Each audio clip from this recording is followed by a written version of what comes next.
ஓம் சாந்தி 15/12/2023 சாகார முரளி.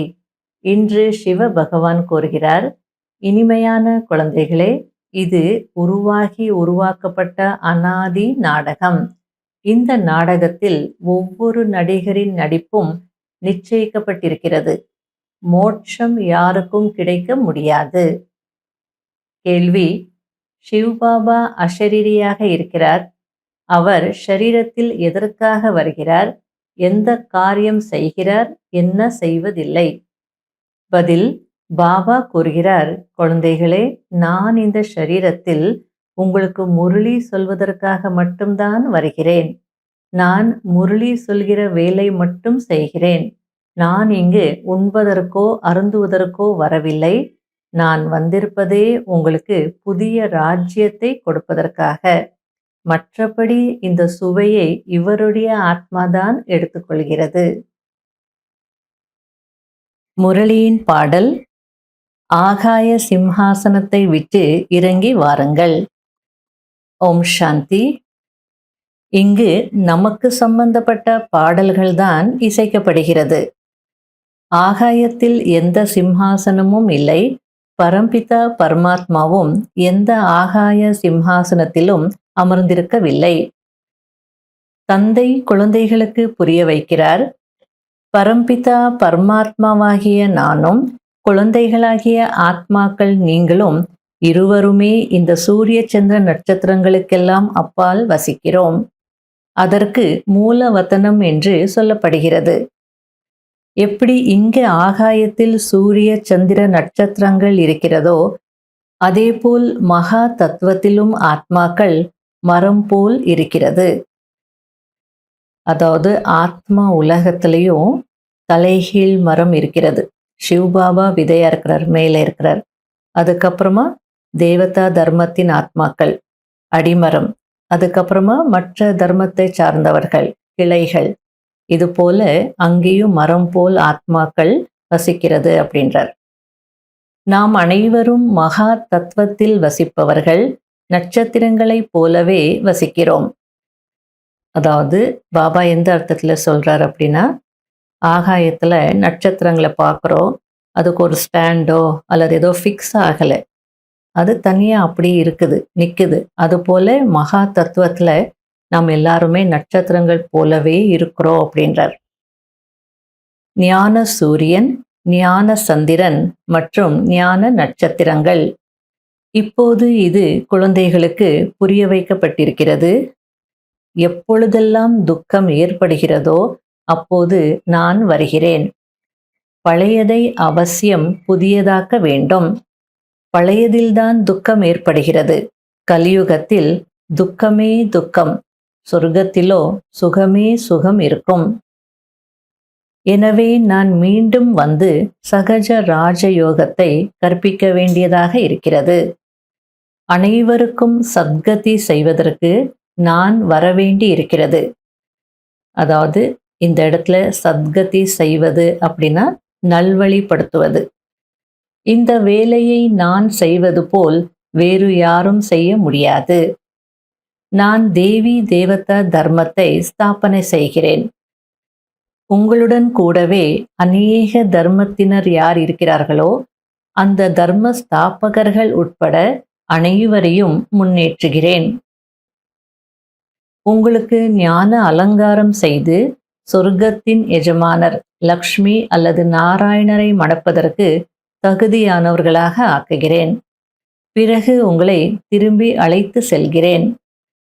அதாவது பகவான் வந்து அனைவருக்கும் சத்கதி அளிக்கிறார். பாரதத்தை சொர்க்கமாகவும் ஆக்குகிறார். தன்னை ஆத்மா என்று உணர்ந்து என்னுடன் யோகத்தை இணையுங்கள். அப்போது விகர்மங்கள் விநாசமாகும். மேலும் நீங்கள் என்னுடைய இருப்பிடத்திற்கு வந்து விடுவீர்கள் என்று தந்தை அனைவருக்கும் சொல்கிறார். மனிதர்கள் மோட்சம் கிடைக்காதா என்று கேட்கிறார்கள். அதற்கு பாபா இல்லை, கிடைக்காது என்று சொல்கிறார். ஆத்மாக்கள் யாரெல்லாம் இருக்கிறார்களோ அவர்கள் அனைவரின் பாகமும் நாடகத்தில் ஃபிக்ஸ் ஆகி இருக்கிறது. யாருடைய பாகமும் மாறாது. டிராமா அனாதியானது. அதற்கு முதல் இடைக்கடை என்பது இல்லை. அனாதி அப்படின்னாலே ஆதியும் அந்தமும் இல்லாதது அப்படின்னு அர்த்தம். ஆகையால இந்த நாடக சக்கரம் சுற்றி கொண்டே இருக்கும். இது வெற்றி தோல்வியின் நாடகம். சத்யுகத்தில் பரமாத்மாவை நினைவு செய்வதற்கான அவசியம் இல்லை. நீங்கள் சிவசக்திகள். நீங்கள் முழு உலகத்திற்கும் சத்கதி அளிக்கிறீர்கள். தில்வாடா கோவில் அப்படியே உங்களுடைய ஞாபகார்த்தமாக இருக்கிறது. இதை யாரும் அறிந்து கொள்ளவில்லை. இது போன்ற கோவில் வேறெங்கும் இல்லை.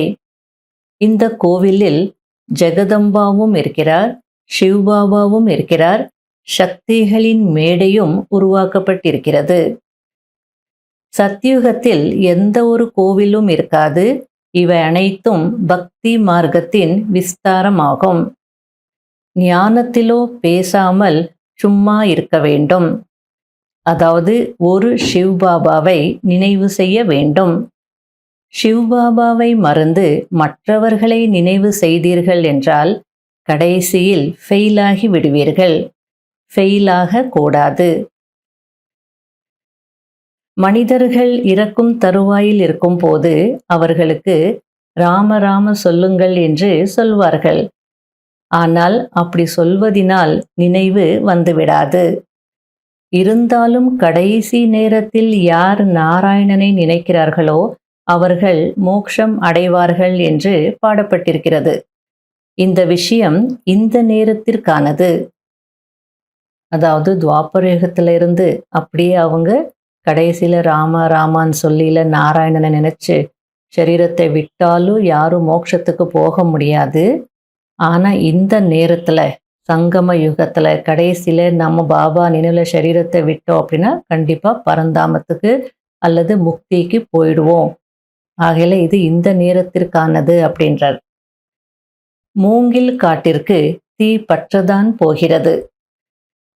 அதாவது இந்த மூங்கில் காடு தீ பற்றி எரிய போகுது. அந்த நேரத்தில் யாரெல்லாம் பாபாவை நினைக்கிறாங்களோ, ஒரு பாபா நினைவில் சரீரம் விடுவாங்களோ அவங்க தான் முக்தி ஜீவன் முக்திக்கு போக முடியும் அப்படின்றார். என்னென்ன நடிப்பு இப்போது நடக்கிறதோ கல்ப கல்பமும் அதேதான் நடக்கும். இதில் வித்தியாசம் இருக்காது. பாபா சொல்கிறார், இப்போது உங்களுக்கு மிக ஆழமான விஷயங்களை சொல்கிறேன். பின்னால் என்ன நடக்க இருக்கிறதோ அதை பின்னால் சொல்வேன் அல்லவா? இப்போதே அனைத்தையும் சொல்லிவிட்டால் பிறகு நான் திரும்பி சென்று விடவா? கடைசி வரை புது புது பாயிண்ட்களை சொல்லிக்கொண்டே இருப்பேன். அதாவது பல ஜென்மங்கள் எடுத்து எவ்வளோ தேகாபிமானத்திலே தமோ பிரதான நிலையில எவ்வளோ கீழான நிலையில இருந்தோ, அப்போ உடனே உயர்ந்த ஞானம் கொடுத்துட்டா மொத்தத்தையும் கொடுத்துட்டா எப்படி புரிஞ்சுக்க முடியும்? ஆகையாலே மெதுவாக தான் கிராஜுவலாக தான் பாபா ஒவ்வொரு விஷயத்தையும் புரிய வைக்கிறார். நமக்கு அந்த மெச்சூரிட்டி வர வர யோகா செய்து நம்முடைய ஆத்மா தூய்மையாக ஆக ஒவ்வொரு ஞான பாயிண்ட்னுடைய ஆழத்தையும் நல்லா புரிஞ்சுக்க முடியும். ஆகையால பாபா அந்த மெச்சூரிட்டி வரும்போது தானே நான் சொல்ல முடியும். ஆரம்பத்தில் எல்லாத்தையும் சொல்லிட்டா புரிஞ்சுக்கவும் முடியாது, புரிஞ்சுக்கவும் மாட்டீங்க. ஆகையால அந்தந்த நேரம் வரும்போது தான் நான் சில ஞான விஷயங்களை சொல்ல முடியும் அப்படின்றார். முதலே சொல்லிட்டு எல்லாத்தையும் கொடுத்துட்டு எல்லாத்தையும் டெலிவரி பண்ணிட்டு போயிட்டா எப்படி யூஸ் பண்ணணும்னு எப்படி தெரியும்?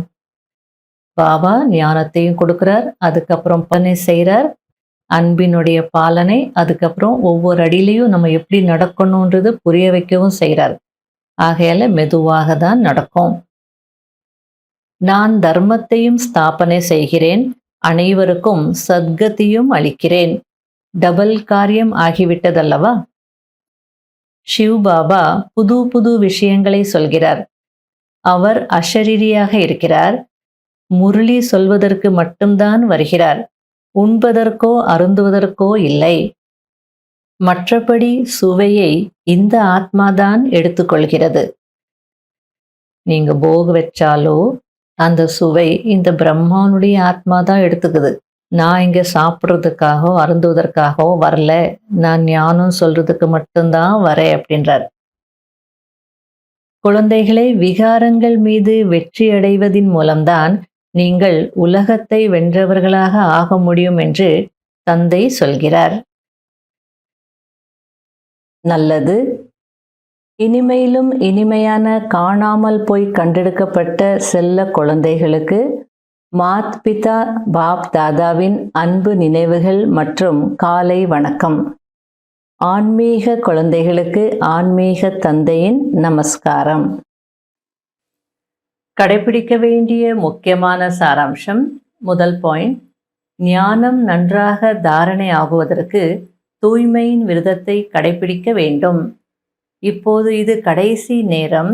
எனவே எப்படிப்பட்ட பயிற்சி செய்ய வேண்டும் என்றால், ஒரு பாபாவை தவிர வேறு யாருடைய நினைவும் வரக்கூடாது. இப்படி பயிற்சி செய்ய வேண்டும். 2வது பாயிண்ட், ததீச்சி முனிவர் போல் சேவை செய்து கொண்டே விகாரங்கள் மீது வெற்றி அடைந்து உலகத்தை வென்றவராக ஆக வேண்டும். வரதானம். சமயத்தின் வேகத்தின் அனுசாரம் அனைத்து பிராப்திகளிலும் நிரம்பியவராக இருந்து மாயாவை வென்றவர் ஆகக்கூடிய தீவிர முயற்சியாளர் ஆகுங்கள். பாப்தாதா என்னென்ன பிராப்திகளை செய்வித்திருக்கிறாரோ அந்த அனைத்து பிராப்திகளையும் தனக்குள் சேமித்து நிரம்பியவராக இருங்கள். எந்த குறையும் இருக்கக்கூடாது. எங்கு நிரம்பிய தன்மையில் குறை இருக்கிறதோ அங்கு மாயா அசைக்கிறது. மாயாவை வென்றவராக ஆகுவதற்கான எளிய சாதனம், சதா பிராப்திகளில் நிரம்பியவராக இருங்கள். எந்த ஒரு பிராப்தியில் இருந்தும் வஞ்சிக்கப்பட்டு இருக்காதீர்கள். அனைத்து பிராப்திகளும் இருக்க வேண்டும். சமயத்தின் வேகத்தின் அனுசாரம் எந்த நேரத்தில் என்ன வேண்டுமானாலும் நடக்கலாம். எனவே தீவிர முயற்சியாளராகி இப்போதில் இருந்தே நிரம்பியவராக ஆகுங்கள். இப்பொழுதில்லை என்றால் எப்பொழுதும் இல்லை. ஸ்லோகன். சத்தியம் மற்றும் பயமற்ற சக்தி கூடவே இருந்தது என்றால் எந்த காரணமும் அசைக்க முடியாது. ஓம் சாந்தி. இன்றைய அவ்வியக்த சமிக்கை. நான் மற்றும் என்னுடையது என்பதுதான் பூமியில் வசிப்பவர்களாக ஆக்குகிறது. அதாவது தரையில் வசிக்கக்கூடியவர்களாக ஆக்குகிறது. ஃபரிஷ்தா ஆகுவது என்றால் நான் மற்றும் என்னுடையது என்ற பந்தனத்தில் இருந்து விடுபடுவதாகும். அதாவது ஹிந்தியில் ஃபர்ஷ் அப்படின்னா ஆகாயம். ஆகையால் ஃபரிஷ்தா அப்படின்னா ஆகாயத்தில் வசிக்கக்கூடியவர்கள் அப்படின்ற ஒரு அர்த்தமும் இருக்கு. ஆகையால் நான் மற்றும் என்னுடையது என்ற பந்தனம் எப்போ இருக்காதோ அப்போதான் ஆகாயத்தில் வசிக்கக்கூடியவர்கள் ஃபரிஷ்தாக்களாக ஆக முடியும் அப்படின்றார். இந்த அலௌகீக வாழ்க்கையில் நான் மற்றும் எனது என்பதுதான் தங்கச் சங்கிலியாக இருக்கிறது. அதாவது நான் நல்ல ஞானம் நிறைந்த ஆத்மா, நான் ஞானி ஆத்மா, யோகி ஆத்மா, இது என்னுடைய விசேஷத்தன்மைகள், இது என்னுடைய சுபாவம், அதாவது நேச்சர். இப்போது இந்த நான் மற்றும் எனது என்பதிலிருந்து விடுபடுங்கள். ஓம் சாந்தி. பாபா உன் நினைவினில் அமிர்தம் அருந்துகிறேன். பாபா உன் நினைவினில் அமிர்தம் அருந்துகிறேன். அமிர்தம் அருந்துகிறேன்.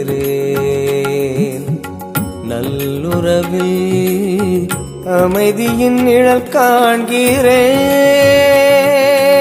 பாபா பாபா பாபா உன் நினைவினில் அமிர்தம் அருந்துகிறேன். அமிர்தம் அருந்துகிறேன்.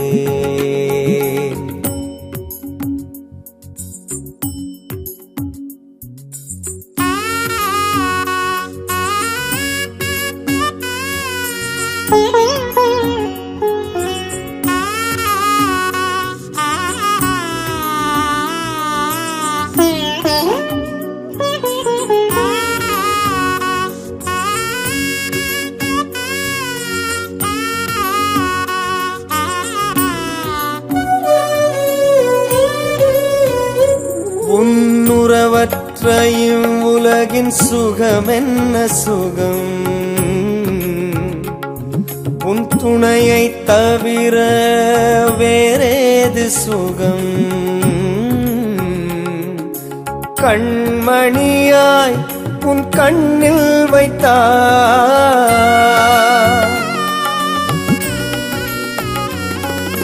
கண்மணியாய் உன் கண்ணில் வைத்தாய், மண்ணில் மைந்தனாய் வாழ வழி தந்தாய், வாழ வழி தந்தாய்.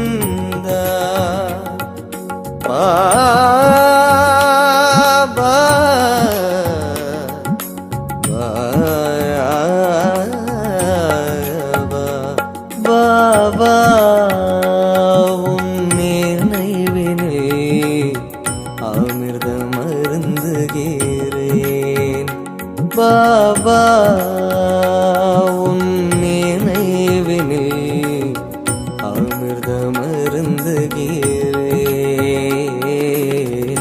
அமிர்தம் அருந்துகிறேன். நல்லுறவில் அமைதியின் நிழல் காண்கிறேன். பாபா பாபா பாபா உன் நினைவிலே அமிர்தம் அருந்துகிறேன்.